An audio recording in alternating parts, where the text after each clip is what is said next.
Hi guys, for today's video, di ko alam kung unboxing ba or haul ang maitatawag ko sa ginagawa ko na ito. Kasi ito ay binili ko sa Pilipinas pa noong last week of January ata. Nung nakita ko na nag-live yung DND Manila, doon ko sa Facebook page na DND Manila ko binili ang bag na ito. Naka-live sila noon sa Thailand. Then binili ko. And then February, na-send doon sa address na binigay ko. Ito ay matagal na. Ngayon lang nakarating sa akin kasi ipinadala ko lang ito sa friend ko na umuwi sa Pilipinas. So, February na i-deliver doon sa bahay nila. Then umuwi yung friend ko ng katapusan ng March.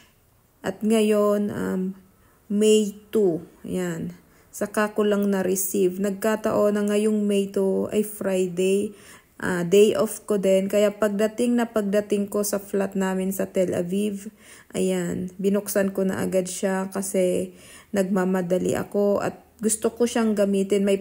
Gagamitin ko siya ngayong araw mismo. Kaya dito pa lang sa sala, ayan, binuksan ko na siya. Hinol ko na. Tiningnan ko na kung maganda ba. By the way, ito nga pala ay The House of Little Bunny. T22 Tantaupe color. Ayan. Sa DND Manila ko siya binili. Maraming salamat, guys. Na maganda, nagustuhan ko. Actually, madami akong bag. Naging collector din ako ng mga bag. Like Michael Kors, Coach. Yan, dalawang yan ang favorite ko dati. Pero sa paglipas ng panahon, parang nawawala na ako ng interest sa mga ganong bag na medyo pricey. Kaya mas sinubukan ko na bumili din ng bag na ganito, made in Thailand.